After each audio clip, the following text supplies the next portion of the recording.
Girafarig's a Pokemon that got a lot of love from Game Freak for 3 generations in a row. It was available in the wild in Johto, Hoenn and Sinnoh, and since then its only appearances have been in post-game or remakes. A sign of Game Freak's fleeting love for Girafarig was there from the start though. It was removed from the wild in Crystal just like Mareep. Was this deserved? Let's find out together. Now as always we'll go through the 7 rules of the challenge before we begin. Number 1, the timer will start when walking away from Professor Elm after receiving the starter Pokemon. Number 2, only the challenge Pokemon may be used in battle. Number 3, no items in battle except balls to catch HM friends.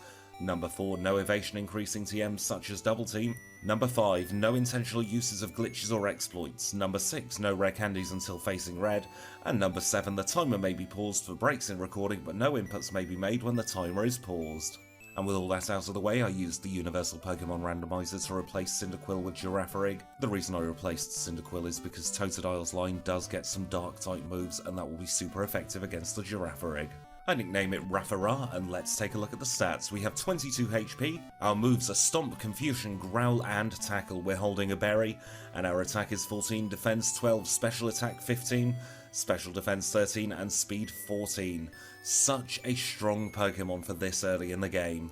And with that, the challenge can begin. As always, I'll show you the first encounter with a wild Pokemon we get, just to gauge the strength of our Girafarig.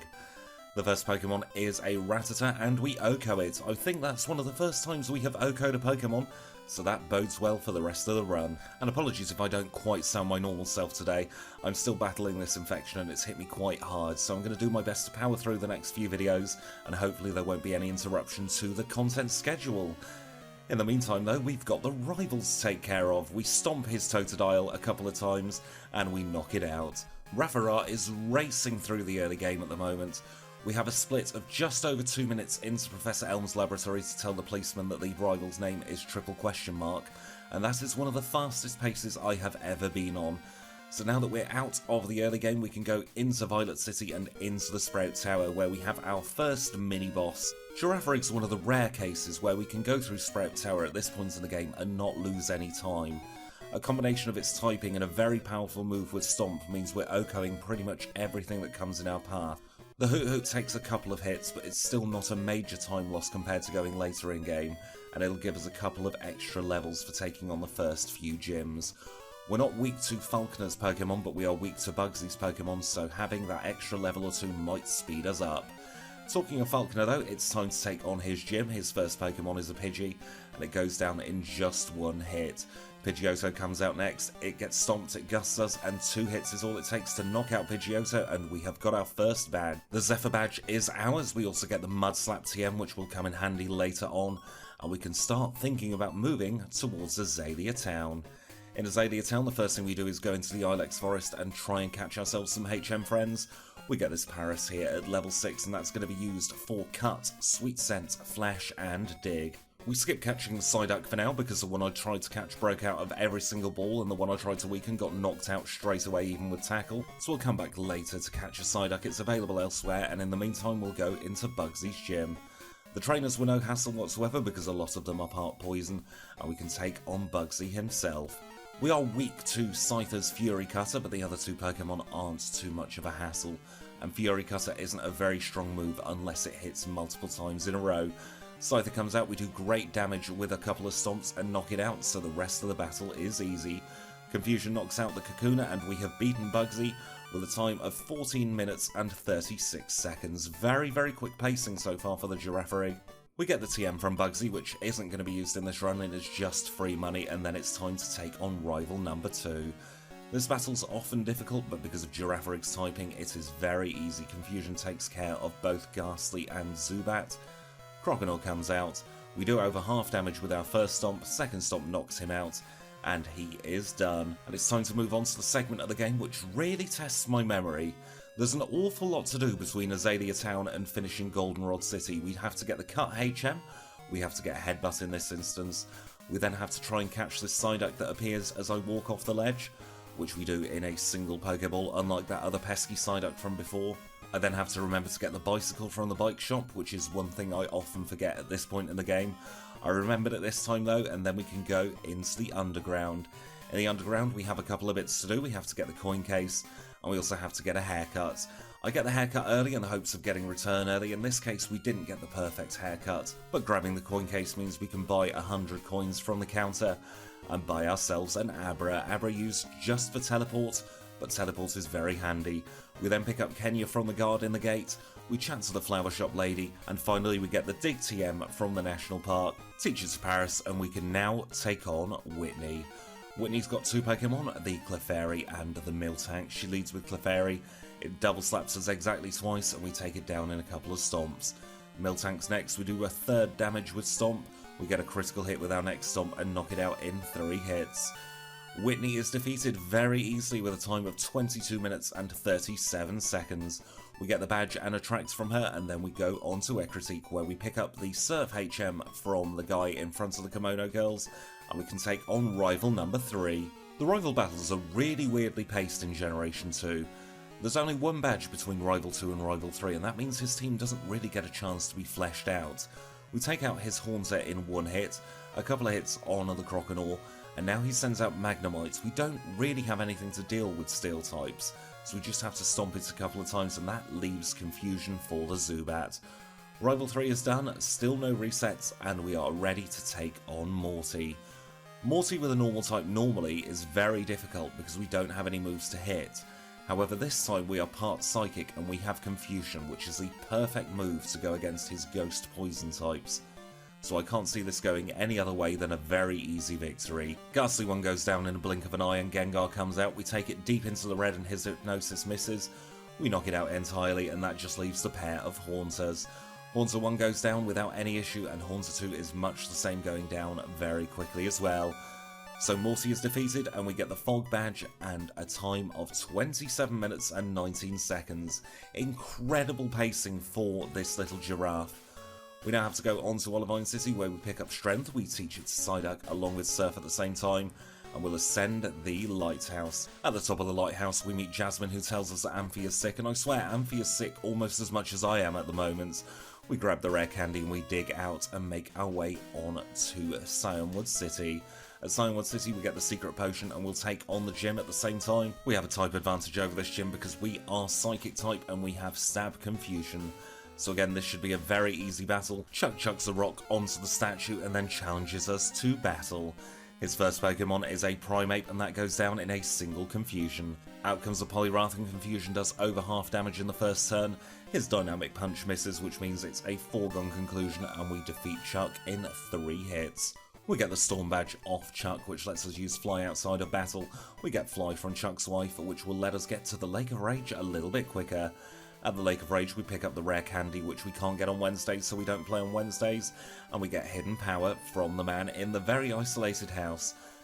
We get to the red Gyarados and we knock it out in just a couple of hits. We flinch it as well, so we don't even take damage. We then have a little chat with Lance, who tells us that this lake is full of Gyarados that are being forced to evolve, and we agree to take on the Rocket segment. But before we do, I go and pick up the rare candy from Goldenrod along with Return, because we'll need that for Jasmine's gym. While I'm at it, I do a little bit more housekeeping and pick up the rare candy from Violet City, and then finally get round to helping Lance, who gives us Whirlpool at the very end, and we can now take on Price. Price being an Ice-type leader, it's neutral damage across the board for us, but Stomp is still a very powerful move and knocks out Seal in 1 hit. Out comes the Dugong. It takes a couple of hits for Dugong, but it's still no problem for our Giraffe. And the last Pokemon is Piloswine. Piloswine flinches and isn't in healing range, so it's just 2 hits to knock it out, and Price is defeated. I teach Return in between battles and go on to Jasmine. I use Return on the first Magnemite and get paralysed. This is what I was worried about, and this gym really is our first roadblock of the game. It means that we aren't able to reliably take out the second Magnemite. Even recovering with a berry, we don't knock it out with great HP left, and all it takes is 1 Iron Tail from the Steelix to knock us out. So for my next strategy, I tried replacing Agility with Mudslap. We're quick enough anyway, so Agility doesn't really matter, and Mudslap is going to be 4 times effective against the Magnemite. Mudslap isn't quite enough to knock out the first Magnemite, but we don't get paralysed, so we're on to Magnemite number 2. Magnemite number 2 comes out. We hit Mudslap, take it into the red, but it does paralyse us, and that has put us in a really bad situation for Steelix. Even though we're at full HP, it'll only take 3 or 4 hits for the Steelix to knock us out, and that means we are going to have to fight against the paralysis every single time to try and drop this Steelix's accuracy, We managed to do well, but it does eventually land another very strong Iron Tail, and that's enough for me to give up the battle and go down to the south of Goldenrod. Down here we can get the soft sand after beating these 3 cool trainers, which is exactly what we do. In Generation 2, soft sand only gives a 10% boost to ground moves. However, that might be all we need along with the level to turn the tide in our favour and actually knock out those Magnemite a little bit easier. So once we've got the soft sand, we try again. We use Mud Slap on the first Magnemite and we don't fully knock it out, but it doesn't hit us with Thunder Wave. Second Magnemite comes out, we use Mud Slap and we OHKO, so now we have a great chance of beating this Steelix. We start slapping it with Mud because we now outspeed. The first and second Iron Tails miss. Third Iron Tail misses as well because it's only 75% accurate, and at this point this Steelix has got so much mud in its eyes it can barely see. Once I've run out of Mud Slap PP, it's just time to spam Confusion. We get it into healing range with our first Confusion. That means that Steelix is now fully healed again, and we've just got to keep on spamming Confusion. I think that's going to do a little bit more than Return would have done at this point, and we eventually knock it out and get the badge off Jasmine. So with the mineral badge safely tucked away in our pocket, we can move on to Goldenrod City. Goldenrod City is the location of rival number 4, and I make a major misplay at the start of this battle. I hit Stomp instead of Confusion, and that gets us confused, and this battle has suddenly gone from one of the easiest battles in the game to being actually quite difficult. And in my infinite wisdom, I decided not to save in front of this battle because I thought it would be easy. We're on just over half as we get to Sneasel, and Sneasel goes down very quickly. Out comes the Feraligatr. Feraligatr bites us, taking us into the yellow, but we knock it out in 2 hits. Magnemite's next, and it's all going to come down to this. We get paralysed by Magnemite, it starts using Sonic Boom, and we are on 21 HP as the Haunter comes out. Haunter uses Mean Luck, but we break through the paralysis and manage to knock him out. That was an awful lot closer than it had to be just because of a single misclick at the start of the battle. But after that we can get the pink bow from Mary, and we'll get the radio card from the radio tower, and then we can move on to Claire's gym. Claire's another leader who loves to paralyse your Pokemon, so let's hope we can knock out the Dragonair in 1 hit. We use Return on Dragonair number 1 and OHKO it. This is a great start. Dragonair number 2 goes down the same way because of a critical hit, and Dragonair number 3 comes out. It's another 1-hit wonder on Dragonair number 3. That means we're not getting paralysed this time, and we can get to work on the Kingdra. Kingdra uses Surf and gets healed because we took it into healing range, and a couple of returns is all it takes to knock out the Kingdra. So with a little bit of stealthy editing, it looks like I don't have to do the Dragon's Den section and get badge number 8 straight away. But I had to. I just replaced the text box over what Claire says about having to go to Dragon's Den. On the way towards the Pokemon League, we'll go through Victory Road and pick up Earthquake. Earthquake is going to be replacing Mud Slap because it's an all-around better move, and it means we don't have to worry about that 20 power low PP move anymore if we want to hit those pesky poison and electric types. So Earthquake replaces Mud Slap, and we can take on rival number 5. Hopefully there won't be any misclicking shenanigans in this rival battle. If there isn't, especially now that we have Earthquake, this will be a very quick battle. Return OHKOs the Sneasel, out comes his Golbat. Golbat goes down to a single Psybeam, and his next Pokemon out is Magneton. We've got Earthquake to OHKO the Magneton now, which feels great after all those pesky Magnemite early in the game. Headbutt takes care of Kadabra, and that brings us nicely onto Feraligatr. Feraligatr does have Dark-type moves, but uses Slash in this instance, and an Earthquake and Return knock it out. Final Pokemon is Haunter, and we use Psybeam to take care of it. Girafarig grows to level 53 just before the League, and we can say goodbye to Triple Question Mark for another video. In the League, of course, we heal up at the Pokemon Center, and then we'll deposit our HM friends. We say thank you to Kenya, to Abra, to Psyduck, and to Paris. They have been a great help throughout the Johto region, and we'll be seeing them again in the Kanto region. We buy our 4 Fill Restores from the mart, and then we can take a look at our stats. Going into the League, we are level 53, and we have 163 HP. We're holding the pink bow. We've got Return, Earthquake, Headbutt, and Psybeam as our moves. 124 attack, 107 defense, 133 special attack, 107 special defense, and 127 speed. All around, very good stats for the Pokemon League, and let's see how we get on. The first person is Will, and he is a Psychic-type trainer, much like ourselves in this run-through. Return knocks out the Xatu and the Jinx in a single hit each, and we are on to Executor. Executor uses Egg Bomb, which is a very, very low accuracy move and doesn't hit us, and we use just 2 returns to knock it out. Slowbro's next. Slowbro, a very bulky Pokemon, but we take it into the yellow with our first hit, and our second hit knocks it out. That just leaves the final Xatu, which goes down in the same way as Xatu number 1, and we are on to Koga. Koga's a poison-type specialist, and that should make this battle incredibly easy. Our Eidos goes down in a single hit, and we learn Crunch at level 54. We replace Headbutt with Crunch because Headbutt's a little bit redundant nowadays, and we go on to the Fortress. Fortress goes down in 2 hits thanks to a lucky critical on the second hit, and we are on to Crobat. Crobat goes down in 1, which is quite rare for the league, and we are on to Muck. Muck gets left with a sliver of health and uses Minimize, but we break through it and hit it with Return, and that leaves us with Venomoth. Venomoth goes down to a single critical hit return, and we're on to Bruno. Bruno would be scary if we were just mono normal type, but we have that Psychic type in our back pocket, and that takes out the Hitmontop in 1. Onix is his non-fighting type Pokemon, and it doesn't go down to a single Earthquake, which means he gets the Sandstorm going. That does put us on quite a long clock, but a clock nonetheless. We're on 126 as Hitmonlee comes out. One Psybeam is all it took for the Hitmonlee, and we're on to Machamp. Machamp gets a little bit of damage from the Sandstorm, and that might have been enough to tip it over into an Oko range. Hitmonchan comes out and uses Muck Punch as it quite often likes to do, and we knock it out in a single Psybeam. Karen's next, and I've been a little bit worried about this battle because we are Psychic and she is a Dark-type trainer. However, a critical hit on the Umbreon Okos it with Return, and that is the big roadblock of this battle gone. If Umbreon had lowered our accuracy, we would be in a very bad predicament here. However, we are able to Oko most of the rest of her Pokemon. We're on to Vileplume, which goes down in a single Psybeam, and her final Pokemon is Gengar. We outspeed it and knock it out in 1 hit to get us through all 4 League members, and that just leaves Lance to go. Now, unfortunately, we don't really have anything super effective against Lance. He is a flying type trainer, and we don't have any rock or ice moves available to us, so we're just going to have to brute force with our stab moves. We don't knock out the Gyarados in 1 hit, and that lets it get Rain Dance off, which is neither use nor ornament to anyone here. Return gets Dragonite comfortably into the yellow, but we do get paralysed, but I remembered to put on the Paralysed Cure Berry. The same situation happens with the second Dragonite, but this one does paralyse us. The battle is out of our control at this point, and we have to fight to regain control, but we are at a quarter speed, and on average we'll only be hitting every other turn. We're fully paralysed against the Aerodactyl as it uses Hyper Beam to take us down to 7. We managed to knock out the Aerodactyl, but the Charizard is going to outspeed us and hits us with Flamethrower.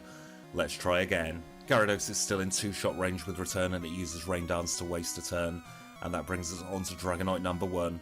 We use Return, it uses Thunder Wave but gets the Gen 2 miss, and we knock it out in 2. That means we can no longer be paralysed for the rest of this battle, because even if this Dragonite number 2 does hit with Thunder Wave, which it doesn't, we would have the berry to cure it. So Dragonite number 2 is out and we are on to Aerodactyl. Aerodactyl goes down to a very lucky critical hit Psybeam that brings us nicely on to Charizard. Charizard's in 2-shot range with Psybeam, but we get a critical hit on the second turn just to make sure it's extra knocked out. That leaves the final Dragonite. This one goes down to a combination of Psybeam and Return, and with that, we are the champions. We have beaten Lance with a time of 1 hour 15 minutes. In the Hall of Fame we will get registered, and we will see our final time for the Johto section was 1 hour 15 minutes and 23 seconds. Kanto's next. As we rejoin back in New Barktown, I can tell you that Ursaring at this point in the game was on 1 hour 13 minutes and 44 seconds, and Dodrio was on 1 hour 17 minutes and 44 seconds, so we are right in the middle of those two. So Girafarig is on a very good time. We get the SS tickets and the Master Ball from Professor Elm, and then we say hello again to Abra, to Kenya, to Paris, and to Psyduck, our HM friends, for the rest of the journey. Before we leave for the Kanto region, we have a couple of rare candies to pick up. The first one is in Mount Mortar, and the reason I don't get this one earlier is because you need Waterfall to get it, and the second one is in the Whirl Islands. I don't get this one because it's out of the beaten path and we have to go to Olivine City to get the boat. And once we're off the boat, we end up in Vermilion City. Now the first thing we do in Kanto is the last thing we do in Johto, and that is grab another rare candy. After that we can leave the Pokemon fan club and make our way into Saffron City. In here we can get the Psychic TM, which is going to be great because it means we get a 25 buff to our power. Psybeam is 65 power and 90 power for Psychic, so it's an awful lot stronger. And once we've done that, we can finally get on with the gauntlet of gyms that is the Kanto region. First up is Erica. Erica is a grass type leader, but she does have a couple of poison types in there as well. Return Oko's the Tangela, Out comes Jumpluff. We don't have an ice move for Jumpluff this time, but Return still takes care of it. Blossom comes out, so that goes down in a single hit, and the final Pokemon is Victory Bell. Victory Bell goes down to a single Psychic, we get to level 59, and we have defeated Erica. After doing the Nugget Bridge on the power plant, we can take on Misty. And again, we don't have anything super effective against Misty, so we're going to have to brute force this. Golduck goes down in a single hit, as does Quagsire. And next Pokemon out is Lapras. Lapras is a little bit scary because it can use Perish Song, and that's what it does in this time, so we are now on a 3-turn clock. But fortunately, her final Pokemon is Starmie. Starmie is weak to Crunch, and we take it down in 1. Talking of Pokemon that are weak to Crunch, Sabrina's next. Sabrina's Pokemon are all weak to Crunch, so Girafarig starts to get his Nashers into Espeon, Mr. Mime, and Alakazam to OHKO every single one of them. Sabrina did not put up any battle whatsoever, and it is a complete contrast to in Red, Blue, and Yellow, where Sabrina is one of the most dangerous leaders. We're on to Lieutenant Surge and his electric-type Pokemon, but Girafarig can learn Earthquake, so this should be a breeze. His first 2 Pokemon go down easily, and his third Pokemon is 4 times weak to ground, so that goes down even easier than the first 2.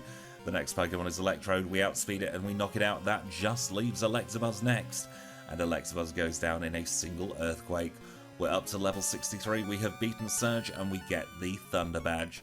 Next up on the agenda is waking up the sleepy bear and catching it so we can steal its leftovers. It's had enough lunch, it's had enough dinner, it doesn't need leftovers either.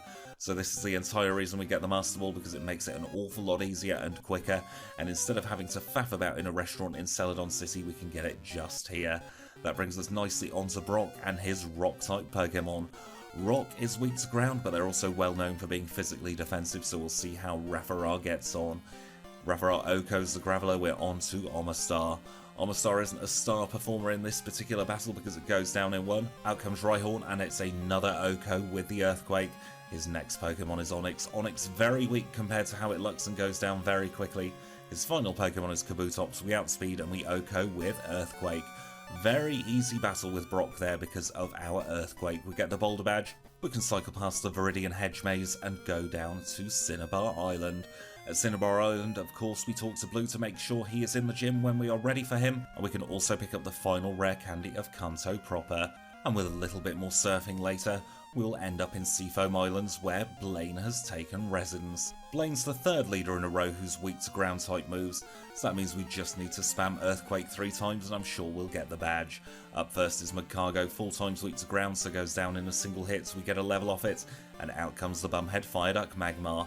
Magmar goes down in the same way as Magcargo. That leaves Rapidash, who isn't outspeeding us this time, and 3 Earthquakes is correct, that's all we needed. Janine is also weak to ground, but her Crobat is flying, which negates it, so we're going to have to use Psychic instead. And while we're at it, we'll use Psychic on the Ariados because Bug resists ground. Her third Pokemon is a Venomoth, using a dire hit, but that just means that our hit is going to be more dire for her, and her final 2 Pokemon are Weezing. And why change a strategy that's worked so far? We just use Psychic on the pair of them, and we knock them out. Janine's defeated, it's on to Blue. Blue likes to lead with Pidgeot with Mirror Move, so we use Return because all his Pokemon have minimum happiness, and Return back does very little. We knock out the Pidgeot in 2, and we are on to Alakazam. We've got Crunch for the Alakazam, which almost but not quite knocks it out. He does tiny bits of damage with Psychic before we knock it out with a second Crunch. On to Rhydon, and we comfortably get Rhydon into 2-shot range with our first Earthquake. He uses Fury Attack instead of Sandstorm, and that is brilliant for us because that means we can knock it out in 2 without getting passive damage from the weather. Gyarados does set up Weather with Rain Dance, but doesn't get a chance to use it because it's already in healing range, and a few more returns knocks it out. That brings us on to Executor, and the game starts to chug. It's crunch time for Executor as we take it into the red and in healing range. It Leech Seeds us, but the second crunch knocks it out entirely because of the Spadef drop. That brings us on to Arcanine. Earthquake takes it deep into the red, and even with Leech Seed drinking us a little bit, it's not enough to stop us getting the win, and we knock out his Arcanine, grow to level 66, and we have beaten Blue. We get our 16th and final badge of the game, and we can move on to Professor Oak, who will open up Mount Silver for us. There's only one thing we need to do at the very beginning of Mount Silver, and that is get the final and 10th rare candy.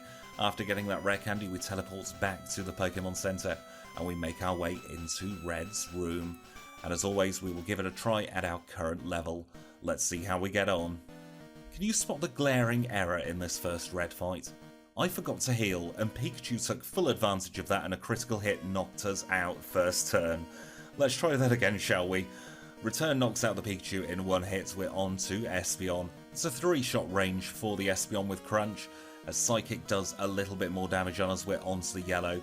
We get back up to 100 and a critical hit yet again knocks us out, so I decide to use 3 rare candies just to give me a little bit more of a safety net. Pikachu wasn't an issue at level 66, and at level 69 it's even less of an issue. The Espeon is now a 2-shot range with Crunch, which is perfect because it means we are very deep in the green as we go on to the Snorlax. Snorlax could prove to be an issue because it's very bulky, but our return takes it into the yellow with a lucky critical hit, and a second return knocks it out. Next Pokemon is Charizard. We don't have anything super effective against the Charizard, so we're just going to have to spam return. First return takes it into the yellow, and second return knocks it out. Blastoise is the next Pokemon. We use return to take it deep into the red with a critical hit. It uses Rain Dance, and we knock it out in 2. Final Pokemon is Venusaur. Venusaur is weak to Psychic, and we are very comfortably in the red with our first move, and our second move knocks it out for the quickest red fight we have ever had at 1 hour, 38 minutes and 11 seconds. And that means we have a new leader. Girafarig has taken top spot off Ursaring with a time of 1:38.11. Ursaring's in second, Dodrio's in third. Every other Pokemon moves down a slot, and it's looking like we're going to say goodbye to Magcargo off the top 10 in the next video. But with that, we're done. So I'm going to say thank you all so much for watching. If you enjoyed the video, please do leave a like. If you've really enjoyed the video, please consider subscribing. If you've got anything to say at all, please do leave a comment below. Or you can also get in touch with me on Twitter @TrainerSquidgy. Thank you all so much for watching, and I'll see you all in the next video.